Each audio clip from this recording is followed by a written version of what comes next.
المقدس عن المادة إذا كان موجودا لنفسه كان عقلا وعاقلا ومعقولا. دا تفرید په دې ما قبل درې خبرو باندې. یو خبره شارح قاضي التوکړه فحقیقة العلم هو وجود الشيء بالفعل لشيء موجود بالفعل.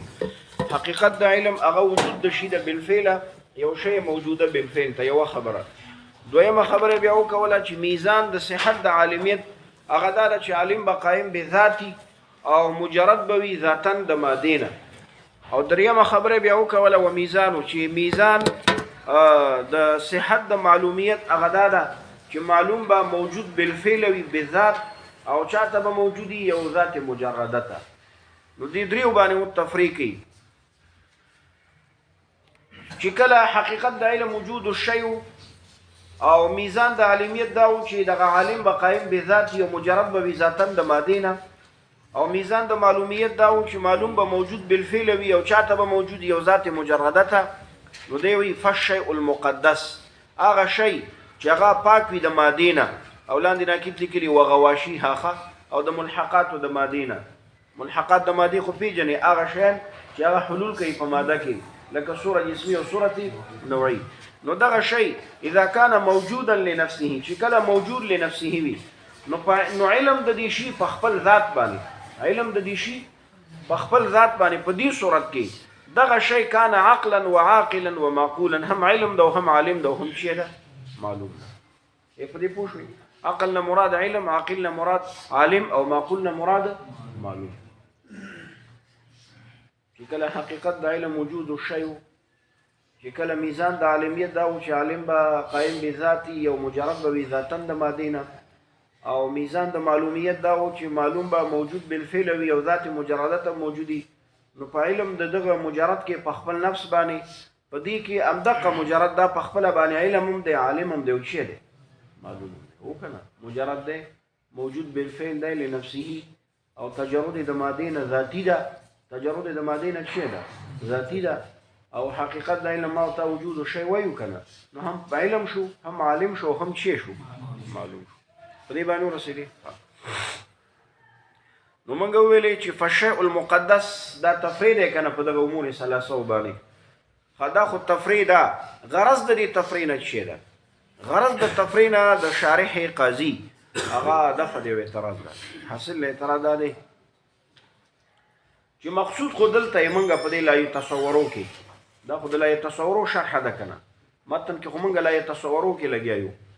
مقصود یې موږ دلته په لا تصورو کې هغه اثبات د حضوریت د علم د الله تعالی ده. اثبات د دې خبرې د چې علم د الله تعالی حضوري ده حصولي نه ده. ټیک نو تا خو چې دا خبرې وکولې چې حقیقت د علم وجود الشی بالفعل نفسه او میزان د تصحیح د عقلیت کون الشیء الى اخره میزان د تصحیح د معقولیت ان يكون الشيء موجودا بالفعل الى اخره. دا خو اشتغال فيما لا يعني ده کنه دا خو اشتغال نه په غیر مقصود کې دا اشتغال ده په چا کې غیر مقصود کې. دا مقصود زمونږ اثبات د خبرې د علم د الله تعالی حضوري ده. نو دی جواب کې فالشیء المقدس تفریح شو. نو حاصل دا ده ګوره دغه اثبات د حضوریت د علم د الله تعالی چې علم د الله تعالی چې د حضوري ده په دې شیانو باندې موقوف دی کنه او کنه چې علم د الله تعالی حضوري ده. نو یو واره خو به دا ثابته که به نه ثابته چې الله تعالی ته نسبت د علم کېدی سي یعنی الله تعالی عالم کېدی سي الله تعالی عالم کېدی سي. نو د میزان د تصحیح د عالمیت درته وښودو چې الله تعالی ځکه عالم کېدی سي چې میزان د صحت د عالمیت هغه دا چې شی قائم به ذاتی او مجرد وي د مادینه ذاتن او دا په الله کې شته. ټیک دغه شان علم د الله تعالی په خپل نفس باندې دا صحیح دی. ولی ځکه میزان د تصحیح د معلومیت دا چې یو شی موجود بالفعل ذات مجرده ته الله تعالی موجود بالفعل خپل ذات مجرده ته. ټیک دی کنه. دغه شان حقیقت د علم چې اثبات د علم منګه کو نو حقیقت د علم خو به وایو کنه حقیقت د علم وجود شیء بالفعل شیء موجود بالفعل او وجود د ذات د الله تعالی خپل ذات ته دا وجود فعلی ده کنه ده. نو خدا په دې باندې موقوف بنا ده کنه په دې خبرو باندې. نو ځکه شارح قاضي د میزان د تصحیح د عالمیت میزان د تصحیح د معلومیت او حقیقت د علم بیان په دې باندې ورسېدي.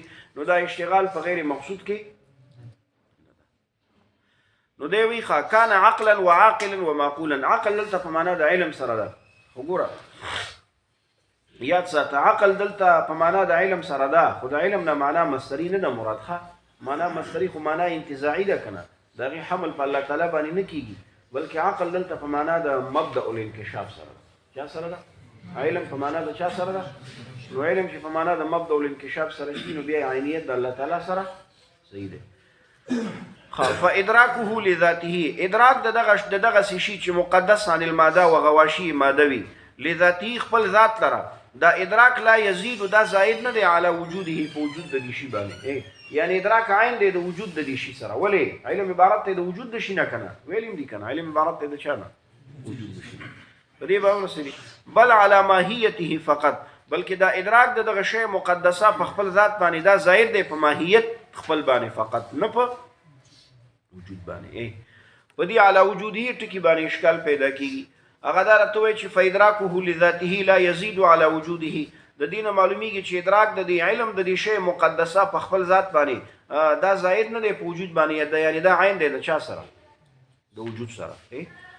وکنه ته وایي چې دا زائد نه دی په وجود د دغه شی مقدسه باندې، نو دینه معلومیږي چې علم د دغه شی مقدس عن الماده په خپل ذات باندې دا عین دی د چا سره؟ د وجود سره کنه. اول طریقو ویلې چې فالشيء المقدس عن الماده اذا كان موجودا لنفسه كان عقلا وعاقلا ومعقولا، نو دینه معلومیږي چې علم عین دا شی معلومه ده، نه عین دی د وجود د شی معلومه سره. ویلې کنه چې دا شی خپل معلوم ده، چې دا شی خپل چی ده، نو دا غینه معلومیږي چې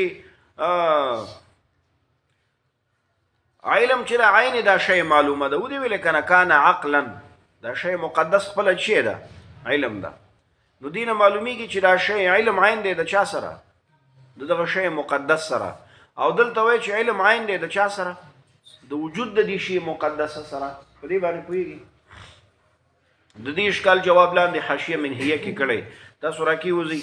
قوله دا قول د شارح قاضي چې فادراکه، حاصل د جواب دا دی مونږ چې دا خبره کوو چې علم عین دی د دغه شی مقدس سره، علم په معنا د حاضر عند المدرک سره، علم په معنا د چا سره؟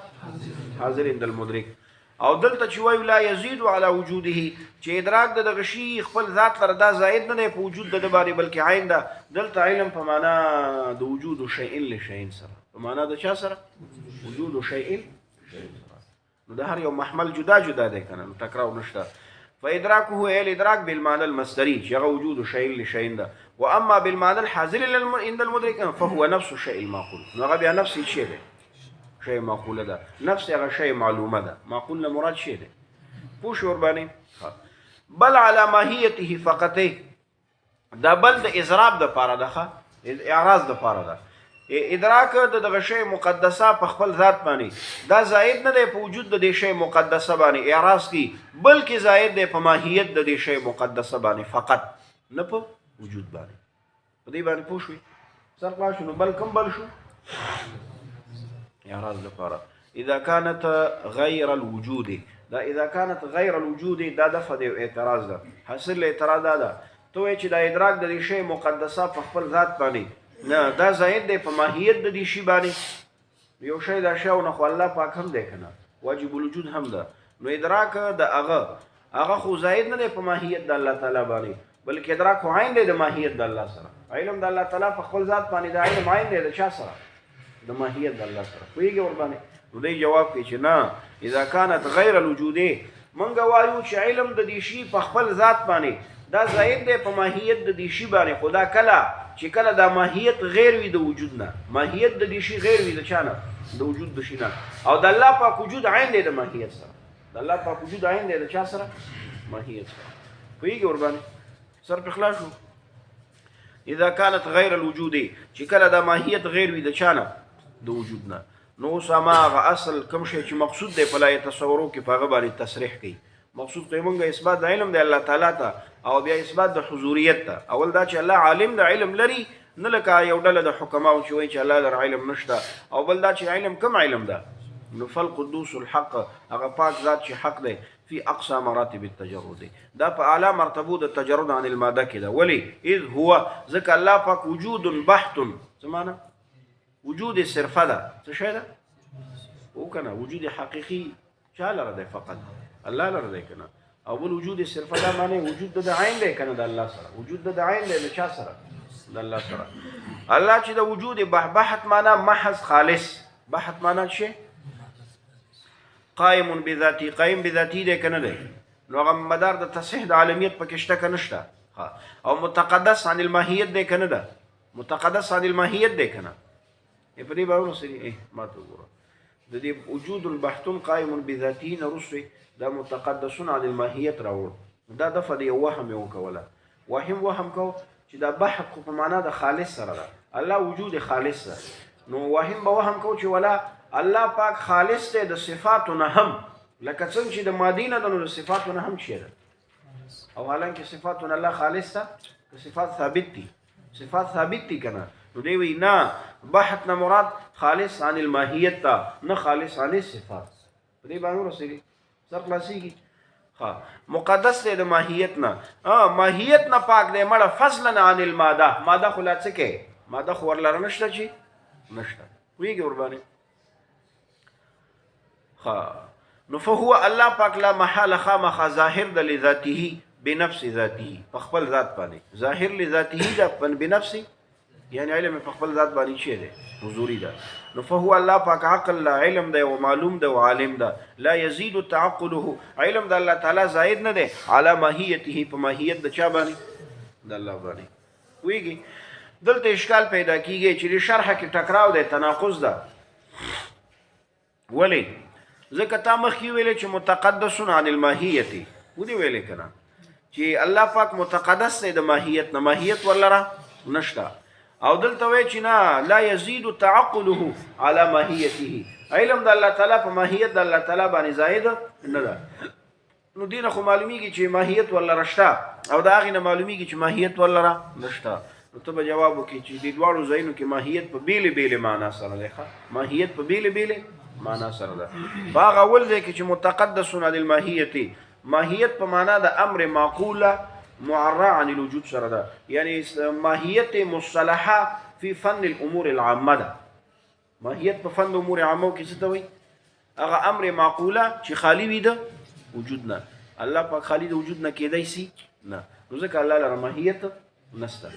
او دلته چې وایي لا یزيد تعقله على ماهیته، دلته د ماهیت نه مراد ما به الشیء هو ده. ما به الشیء هغه څه چې په هغې سره دا شی ګرځي، هغه څه چې په هغې سره الله پاک الله دی، چې په هغې سره الله پاک الله دی، چې هغه د الله پاک خپل ماهیت دی. او که نه د حیوان ناطق چې دی که نه، دا د انسان ماهیت دی، دا د انسان ما به الشیء هو ده.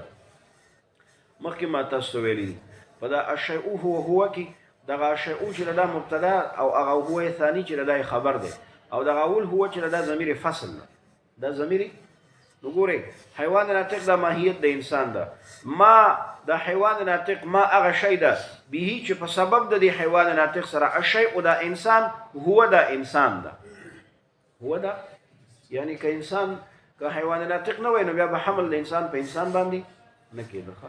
که حیوان ناطق نه وای نو بیا به حمل د انسان په انسان باندې نه کېږي. نو په دغه معنا سره ماهیت الله لره شته دی. التي اغه ماهیت هو الوجود، چې هغه شی دی وجود دی، وجود چې هغه عین شی دی وجود دی کنه، ځکه وجود عین دی د چا سره؟ د ذات سره. بس دی وجمله الجایزات پرون کومه تطبیق نو کتاب لیکل خوش ول خیر.